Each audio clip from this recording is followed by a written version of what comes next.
16 సంవత్సరాలు అంత ఈజీ అయితే కాదు. ఓ మహిళగా 16 సంవత్సరాల క్రితం పరిస్థితులు ఏ విధంగా మనకు తెలుసు. ఈరోజు అంటే ట్రాన్స్పోర్ట్ పెరిగిపోయి సొంత వెహికల్స్ ఉంది, సైట్ విజిట్కి వెళ్ళడం చాలా ఈజీ అయిపోయింది. కానీ అప్పుడు పరిస్థితి అది కాదు. మీరు మీ హిస్టరీ కూడా చాలా మందికి తెలుసు, మీ వ్యూవర్స్ అందరికీ మీరు ఎలా స్టార్ట్ అయ్యారు మీ జర్నీ అనేది కూడా. ఇన్ని సంవత్సరాల ఎక్స్పీరియన్స్ మేడం. అంటే అప్పుడు డిజిటల్ మీడియా లేదు, ఇప్పుడు డిజిటల్ మీడియా. అప్పుడు పేపర్ ప్రకటనలు ఇవన్నీ చూసి కొనేవాళ్ళు. ఒక చిన్న పేపర్ యాడ్ ఇస్తే మంచి సేల్ వచ్చేదని నేను నిజంగా ఇప్పుడు నాకు ఆశ్చర్యంగా ఉండేది. ఎక్కడో మన క్లాసిఫైడ్ యాడ్స్లో ఇస్తే అది చూసి బ్రహ్మాండంగా సేల్ జరిగేది అన్నారు. అప్పుడు వేరు. ఇప్పుడు అంతా డిజిటల్కి వచ్చిన తర్వాత సోషల్ మీడియా ఎఫెక్ట్ ఎక్కువ ఉంది. మరో పక్క ఇన్ఫ్లుయెన్సెస్ కూడా ఈ మధ్య ప్రమోట్ చేస్తున్నారు విపరీతంగా. నేను ఒకటే అడుగుతున్నాను స్ట్రైట్గా, ఈ ఇన్ఫర్మేషన్ని ఎంతవరకు తీసుకోవాలి? ఇదే నిజం అనుకొని వాళ్ళు చెప్పింది మీరు అన్నారు కదా, చాలా మంచిగా చెప్పారండి, ఇంకా మీరు చెప్పిందే నాకు కరెక్ట్ అని చెప్పేవాళ్ళు చాలా మంది ఉన్నారు ఇలాంటి వీడియోస్ చూసి చాలా. కానీ దాన్ని ఎంతవరకు ఇన్ఫర్మేషన్ తీసుకొని ముందుకెళ్ళాలి అంటే మీరు ఏం చెప్తారు? ఆ ఇన్ఫర్మేషన్ ఎలా వాడుకోవాలి చూసిన వాళ్ళు? అదే నిజం అనుకొని వెళ్ళి ముందు ఇన్వెస్ట్ చేయడం కరెక్టా? లేదు 1-2 సార్లు ఆ ఇన్ఫర్మేషన్ తీసుకొని మనం కూడా దాన్ని మళ్ళీ క్రాస్ చెక్ చేసుకొని ముందుకెళ్ళడం మంచిది అంటే మీరు ఏం చెప్తారు? ఓపెన్గా చెప్తారు అంటే వెరిఫై చేసుకోవాల్సిందే ఎవరికి వాళ్ళు. ఎందుకంటే మనం ఏ కంపెనీలో ఇన్వెస్ట్ చేస్తున్నాము, ఆ కంపెనీ బ్యాక్గ్రౌండ్ ఏంటి, రేపు మనం కన్స్ట్రక్షన్ చేసుకోవాలనుకున్నప్పుడు, రీసేల్ చేయాలనుకున్నప్పుడు ఆ కంపెనీ ఆ బ్రాండ్ వాల్యూ మీద మనకు మూవింగ్ ఎంత బాగుంటుంది, ఎంత రేట్స్, మనం ఇన్వెస్టర్స్మే కదా సార్, ఇన్వెస్ట్మెంట్ పర్పస్లోనే కాబట్టి రీసేల్ చేసేటప్పుడు కూడా మనకి ఈ బ్రాండ్ ఎంతవరకు ఉపయోగపడుతుంది అనేది చాలా ఇంపార్టెంట్. దాంట్లో నుంచే మ్యాక్సిమం వీళ్ళకు రిటర్న్స్ వస్తాయి, అది ఆలోచించుకోవాలి. డాక్యుమెంట్స్ పర్పస్లో రెడీ టు రిజిస్ట్రేషన్కి వెళ్ళేది. అదేంటంటే ఫ్రీ అప్రూవల్కి పెట్టినాము వస్తుంది, ఈ ల్యాండ్స్ జోలికి వెళ్ళకోకుండా డైరెక్ట్ రెడీ టు ఉన్నది. వీళ్ళు ఎట్లా కావాలనుకుంటే అట్లా ఉన్నాయండి వాళ్ళ సైట్స్, డెవలప్మెంట్ అయిన సైట్లు ఉన్నాయి, రెడీ టు రిజిస్ట్రేషన్ సైట్లు ఉన్నాయి, ఫ్రీ అప్రూవల్స్ వస్తున్నాయి అనేటివి కూడా ఉన్నాయి. వెళ్ళి చెక్ చేసుకోవాలి. చెక్ చేసుకుని డాక్యుమెంట్స్ అంతా చూసుకొని దాని ప్రకారం తీసుకుంటే మ్యాక్సిమం పీపుల్ అండి చెప్పేది వెరిఫై చేసుకొని కొనుక్కుంటే బెటర్ అనేది నా ఉద్దేశం. ఎందుకంటే ఇబ్బందులు ఉండకూడదు, ట్రాన్సాక్షన్ ప్రొలాంగ్ ఉండకూడదు, ట్రాన్సాక్షన్ క్లోజ్ అయిపోవాలి. సెలబ్రిటీలు చెప్పారనో, సెలబ్రిటీస్ యాడ్ చూసి ఇన్వెస్ట్ చేస్తే అది మొదటికే మోసం. అన్ని చోట్ల జరిగిద్ది అని కాదు, సో ప్రమోషన్ లో భాగం అది, బట్ ఆ విషయంలో కూడా కేర్ఫుల్గా ఉండాలి. ట్రాన్సాక్షన్స్ అనేది ఆ కంపెనీ ఎంత చేసింది, ఎంత జెన్యూన్ గా ఉంది, మనకు ఫ్యూచర్ ఎట్లుంటది అనే దాని మీద చాలా ఫోకస్ పెట్టాలి. ఒకప్పుడు మన మనిషిని నమ్మే వాళ్ళు ఇప్పుడు పేపర్స్ నమ్మాల్సి వస్తుంది. అంతే కదండి, పేపరే మనకి రేపు అంతే కదండి సెక్యూరిటీ, డాక్యుమెంటే సెక్యూరిటీ. చెప్పిన మాట్లాడే కంపెనీలను బట్టి కూడా మనం డెసిషన్ తీసుకోవచ్చు అండి. ఇవాళ మనకు కన్స్ట్రక్షన్లో తీసుకుంటే సో వాళ్ళు కంపెనీస్ వస్తున్నాయి, వాళ్ళకంటూ ఒక బ్రాండ్, వాళ్ళకంటూ ఒక క్వాలిటీ, వాళ్ళకంటూ ఒక రీసేల్, ఫలానా బ్రాండ్ చెప్తే రీసేల్ కూడా రావడము, ఇవన్నీ ఉన్నాయి కాబట్టి అది కూడా క్రైటీరియాగా తీసుకోవచ్చు. ఎక్కువ మంది రియల్ ఎస్టేట్ బిజినెస్లోకి రావటం వల్ల కూడా కాస్త మార్కెట్ మీద ప్రభావం చూపించిందా?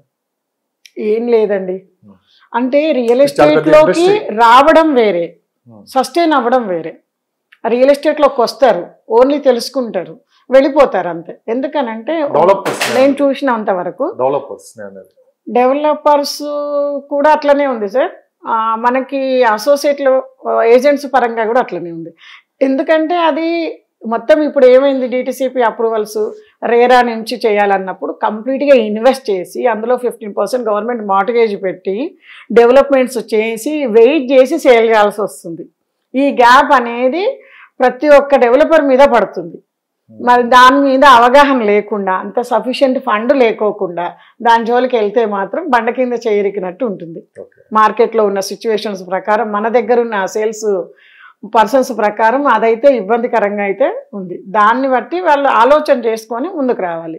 ప్లస్ అనాలిసిస్ చేయాలండి. ఏ వ్యాపారం చేస్తున్నా, ఇవాళ రియల్ ఎస్టేట్ పక్క పెడితే ఏ వ్యాపారం చేసినా దాని మీద మనం ఎంత ఇన్వెస్ట్ చేస్తున్నాము, ఎక్కడి నుంచి తీసుకొస్తున్నాము, ఎంత పబ్లిక్, ప్రతి ఒక్కటి ఇవాళ మనము సెజ్ కారిడార్లలో అనౌన్స్ చేసే కంపెనీకి ఎంత క్లియర్గా చెప్తున్నారు వాళ్ళు, మేము ఇప్పుడు ఎంత డబ్బులు పెడుతున్నాము, ఎంతమంది ఎంప్లాయ్మెంట్ వర్క్ చేస్తున్నారు, ఎంత ప్రొడక్టివిటీ బయటకు తీయగలుగుతాము. ఈ ప్లాన్ ఆఫ్ యాక్షన్ లేకోకుండా బిజినెస్లోకి దిగకూడదు కదా, బిజినెస్లోకి దిగకూడదు. దిగితే ఖచ్చితంగా అది మైనస్. ఒకసారి మార్కెట్ బాగుంటే ప్లస్ అవుతుంది, మార్కెట్ కొంచెము ఆగింది అంటే మైనస్లో కూడా వెళ్ళిపోతుంది. కాబట్టి ఖచ్చితంగా దాని మీద అనలైజ్ చేసి దిగితే బాగుంటుంది అనేది నా ఆలోచన. సేమ్ ప్రకారం ఏజెంట్ల పరంగా కూడా తీసుకుంటే అండి, ప్లాట్ కొంటావా అనేది నడుస్తుంది. కానీ వాళ్ళకి క్లియర్గా ఎందుకు కొనాలి, రేపటి వచ్చే ప్రాఫిట్స్ ఏంటి, ఇప్పుడున్న సెక్యూరిటీ సేఫ్టీలు ఏంటి, డాక్యుమెంటేషన్ ఏంటి, ఏరియా గ్రోత్ ఏంటి, రిటర్న్స్ ఎట్లా వస్తాయి, ఇవి వివరంగా చెప్పగలిగిన వాళ్ళు లేరండి. వివరంగా ఒక పర్సన్ ఒక ఫ్యామిలీనో కూర్చోబెట్టుకొని క్లియర్గా మాట్లాడేవాళ్ళు లేరు. ఎందుకంటే అంతప్పటికీ ప్లాట్ అమ్మాలి, అమ్మిచ్చేసేయాలి, కొని అంతే. వీళ్ళకి కూడా అంతే తెలుసు. వీళ్ళకి వాళ్ళు అదే చెప్తారు, ప్లాట్ అమ్మండి. ప్లాట్ అమ్మితే మీకు ఈ కమిషన్ ఇస్తాము, ప్లాట్ అమ్మండి. కానీ అసలు ఆ ప్లాట్ ఎవరికి ఉపయోగపడుతుంది, వాళ్ళ నీడ్ బేస్ ఏంటి, వాళ్ళు ఫర్దర్ ఫ్యూచర్లో గుర్తుపెట్టుకోవాలి, రేట్లు పెరగాలి, వాళ్ళ అవసరానికి ఇది ఉపయోగపడాలి. అట్లా వాళ్ళ కస్టమర్ని బట్టి వాళ్ళకి ఏ విధమైన ప్లాట్ ఇస్తే బాగుంటుంది, ఏ ఏరియాలో అయితే బాగుంటుంది అనేది ఎక్స్ప్లెయిన్ చేయగలిగిన వాళ్ళు చాలా తక్కువ ఉన్నారు. ఏజెంట్స్ ఎక్కువ ఉన్నారు. వాళ్ళు వెళ్తారు, కమిషన్ తెలుసుకుంటారు, బయటకు వస్తారు. ఎక్కువ రిక్రూట్మెంట్ అవుతుంది కానీ సస్టైనబుల్ లేదు, సేల్స్ లేవు. ఎవరైతే సీనియర్లు ఈ ఎక్స్పీరియన్స్ ఉన్న వాళ్ళతోనే సేల్స్ అవుతున్నాయి. ఇప్పుడు మా దగ్గర కూడా మేము గమనిస్తుంటాం కదా, రిక్రూట్మెంట్ హ్యూజ్ ఉంటుంది, అందులో ఒక 10% సేల్స్ చేయగలుగుతారు. ఎవరైతే డెప్త్కి వెళ్ళి కూర్చొని ఈ సబ్జెక్ట్ అంతా తెలుసుకొని కస్టమర్కు కరెక్ట్ ఇన్ఫర్మేషన్ ఇస్తేనే వాళ్ళు ముందుకు రాగలుగుతున్నారు. ఈ ఇన్ఫర్మేషన్ అనేది మేజర్ అండి. ప్రజెంట్ మార్కెట్లో ఓపెన్ ప్లాట్స్ బిజినెస్ బాగా జరుగుతుందా, అపార్ట్మెంట్ బిజినెస్ బాగా జరుగుతుందా అంటే? అపార్ట్మెంట్స్ బిజినెస్లోకి వచ్చేసండి ₹1 కోటి పైన హ్యూజ్. ఇవాళ మంచి కంపెనీస్ మనం పర్టికులర్గా ఏరియాలను పిన్ చేసుకుంటా వెళ్తుంటే మనకి పెద్ద కంపెనీస్ ₹1,000 కోట్ల బిజినెస్ చేస్తున్నాయండి. లాంచ్ చేస్తే ప్రాజెక్ట్ 50% షోల్డ్ అవుట్ అవుతుంది. ₹1,000 కోట్ల బిజినెస్ రన్ అవుతుంది ఆ మార్కెట్. ఏబిసిఎల్ కంపెనీ కూడా ₹1,000 కోట్ల దాకా టర్న్ ఓవర్ చేసింది. నిజమే. 2-3 కంపెనీస్, ఇంకా మనం పేర్లు చెప్పుకోవడం, మనం రియల్ ఎస్టేట్ ₹1,000 కోట్ల సార్. 50% లాంచింగ్ లోనే 50% షోల్డ్ అవుట్. ఎందుకనంటే ఇన్వెస్టర్సే మళ్ళీ. ఇప్పుడు వీళ్ళు ఎవరు అంటే ఇన్వెస్టర్సే. ఇప్పుడు ఇన్వెస్ట్ చేసుకొని వాటిని మళ్ళీ కంప్లీట్ అయిపోయినాక ప్రాజెక్ట్ సేల్ చేసుకునేవాళ్ళు. ఒక 20-30% రిటర్న్స్ ఎక్స్పెక్ట్ చేయడం. ఒకప్పుడు ఓపెన్ ప్లాట్స్ బిజినెస్ బాగుండేది, ఇప్పుడు ఎందుకు మళ్ళీ ట్రెండ్ మారింది, మళ్ళీ అపార్ట్మెంట్స్ వెళ్ళి కొనడానికి ఎక్కువ మంది ఇష్టపడుతున్నారంట? అది మాకు కూడా అంత అనాలిసిస్ చేయలేకపోతున్నామండి. వచ్చింది. ఇప్పుడు నేను అన్నది మార్కెట్ అదే, ఇన్వెస్టర్సే, కానీ అపార్ట్మెంట్లో ఇన్వెస్ట్ చేస్తున్నారు. ఇవి యాడ్స్ ఎక్కువ ఉండడమా, కంపల్సరీ రిటర్న్ 20-30% వస్తుందని ఆలోచన ఉండడమా, ఈ ఎక్కువ రోలప్ అవ్వడమా, సిటీ అవుట్స్కట్స్కి వెళ్ళాలి, అన్ని కంపెనీస్ కరెక్ట్గా లేవు, ఎక్కడ ఇన్వెస్ట్ చేస్తే ఏమి ఇబ్బందులు, రేపు రీసేల్లో ఏమి ఇబ్బంది పడతాము, ఇవైతే ఇప్పుడు బ్రాండెడ్ కంపెనీస్. ఇప్పుడు మనం అనుకున్న 1000 crores అట్లా కంప్లీట్ చేసినవి అన్నీ బ్రాండెడ్ కంపెనీస్. ఖచ్చితంగా 20-30% హైక్ ఉంటుంది అనే ఆలోచనతోటి అందులో ఇన్వెస్ట్ చేస్తున్నారు. రేపు పొద్దున రీసేల్కి అన్నీ రీసేలే కదా సార్, 50% రీసేల్ కోసం ఇప్పుడు ఇన్వెస్ట్ చేస్తున్నారు. కంపెనీ 50% వాళ్ళు ఇన్వెస్ట్ చేసి వాళ్ళు రీసేల్ వచ్చే టైంకి కస్టమర్ ఎంత అమ్ముతున్నారు, వీళ్ళు కూడా అదే రేటు హైక్ చేసి అమ్ముతారు. అంటే ఆ 20-30% కాంపిటీషన్ ఎంత ఉంటుందని ఆలోచిస్తలేరు. కంపెనీ కూడా అప్పుడు సేల్స్లో కూర్చుంటుంది, వీళ్ళు సేల్స్లో కూర్చుంటారు. ఆ కాంపిటీషన్ ఏదైనా మన వాళ్ళు ఏం చేస్తారంటే, ఒకరు ఇన్వెస్ట్ చేశారు ఇంత వస్తుందని గ్యారంటీగా లెక్క రాసుకున్నారంటే ఇంకా వాళ్ళ వెనకాల ఇంకోలు ఇన్వెస్ట్ చేస్తూ ఉంటారు. అది రాంగ్ అవుతుంది. మళ్ళీ ఆ టైం ఆ సర్టన్ పీరియడ్ వచ్చేసరికి ఈ రియల్ ఎస్టేట్ కూడా పడిపోయిందని చెప్తారు. వాళ్ళు తీసుకున్న డెసిషన్ ఏం చేయాలి? ఓపెన్ మార్కెట్ బాగుంటుందా లేకుంటే ఓపెన్ మార్కెటే బాగుంటుంది సార్. ఓపెన్ మార్కెట్లో మనకు లాస్ట్ 10 years తీసుకున్నా కూడా, నేను లాస్ట్ వీడియోలో కూడా ఒకసారి చెప్పాను, లెక్క తీసుకుంటే అట్లీస్ట్ ఒక 16 to 20 lakhs ఇన్వెస్ట్ చేస్తే 4 yearsలో 4 times పెరుగుతుంది. 10 yearsలో ఎంత లీస్ట్ వరస్ట్ కండిషన్స్, ఆ ఏరియా అసలు డెవలప్ లేదన్న ఏరియాలు కూడా 4 times పెరిగినాయి. బాగుంది అన్న ఏరియాలో 200 times పెరిగిందండి. అంటే 4 times మీరు ఏ అపార్ట్మెంట్ ఫ్లాట్లో పెడితే పెరుగుతుంది? అసలు చాయిసే లేదు. ఇవాళ ₹1 కోటి ఉన్నది, 4 కోట్లు అయితే పోదు కదా. నెక్స్ట్ 10 years అంటే ఏమంటే డిప్రిషియేషన్ స్టార్ట్ అయిపోతుంది. ఓల్డ్ అంటారు అపార్ట్మెంట్, మరి అదే ప్లాట్లో తీసుకుంటే అప్రిషియేషన్ స్టార్ట్ అవుతుంది. కానీ అలాంటి మార్కెట్ ఇప్పుడున్న పరిస్థితుల్లో ఉన్నాయి. బిజినెస్ అన్నీ అదే మార్కెట్. ఇప్పుడు వచ్చే రీజనల్ రింగ్ రోడ్ చుట్టుపక్కలే ఉన్నాయి సార్ ప్రాజెక్ట్స్ అన్ని. ఎంత అదృష్టవంతులు అంటే ఈ టైంలో ఇన్వెస్ట్ చేసేవాళ్ళు ఆ ఏరియాలలోనే నడుస్తుంది. అంత 10,000 నుంచి 12,000 నుంచి స్టార్ట్ అవుతే హైవేలు బిట్లు తీసుకుంటే 20-25,000 వరకు ఉంది. నా దగ్గర ఒక పర్టికులర్ బడ్జెట్ ఉంది మేడం, నాకు ఒక ప్లాన్ ఇవ్వండి. అంటే ఇప్పుడు ఫర్ ఎగ్జాంపుల్ నా దగ్గర ఒక 80 lakhs 70 lakhs ఉన్నాయండి, నేను ఇన్వెస్ట్ చేయాలనుకుంటున్నాను. నా ఇన్వెస్ట్మెంట్ ఏ విధంగా ఉండాలి, ప్లాట్స్ని ఎలా సెలెక్ట్ చేసుకోవాలి, లొకేషన్ ఎలా సెలెక్ట్ చేసుకోవాలి, సో ఫ్యూచర్ మళ్ళీ నేను అమ్ముకోవాలంటే సో ఎలా అనే దాని మీద ఒక చిన్న ప్లాన్ ఏమైనా ఇవ్వగలరు? నేను కాదు, సో నా ప్రేక్షకుల తరఫున నేను అడుగుతాను. ఒక ప్లానింగ్ ఉండాలి. 100% మనకు ప్రాపర్టీ మీద ఇన్వెస్ట్ చేస్తున్నాం అంటే ప్రాపర్గా దాని గురించి ఇన్ఫర్మేషన్ తెలిసి ఉండాలి. ప్లస్ ఒక ప్లాన్, అంటే రేపు మళ్ళీ ఫ్యూచర్లో అమ్ముకోవాలంటే లేదా లోన్స్కి వెళ్ళాలన్నా కానీ ఏదైనా మన సొంతంగా కన్స్ట్రక్షన్ చేసుకుని ఒక ప్లానింగ్ అయితే ఉండాలి. చాలా మందికి ఏంటంటే ఇదంతా తెలియదు. ఆ ఏరియాలో రేట్ ఎంత ఉంది, 2 సంవత్సరాల తర్వాత రేటు పెరిగింది, తర్వాత అమ్మేద్దాం అంతే, అక్కడ ఏదో చేద్దాం అయితే ఎవరు కొనరు. కానీ ఒక ప్లాన్ అయితే ఉంటే మంచి నెక్స్ట్ ఇంకొక ప్రాజెక్ట్లోకి వెళ్ళి ఇంకొక ప్లాట్ కొనాలన్నా కానీ మనకి ఈజీ అవుతుంది. అవును, మీకున్న ఎక్స్పీరియన్స్లో మీరు ఏం చేస్తారు? అయితే ఇందులో 2 అండి. కస్టమరు పాకెట్ పర్పస్ అంటాం మేము. Pocket purpose. మీరు ఎందుకు ఇన్వెస్ట్ చేయాలనుకుంటున్నారు అంటే దీంట్లో ఏమేమి వస్తాయంటే ఎన్ని ఇయర్స్ వరకు వెయిట్ చేస్తారు.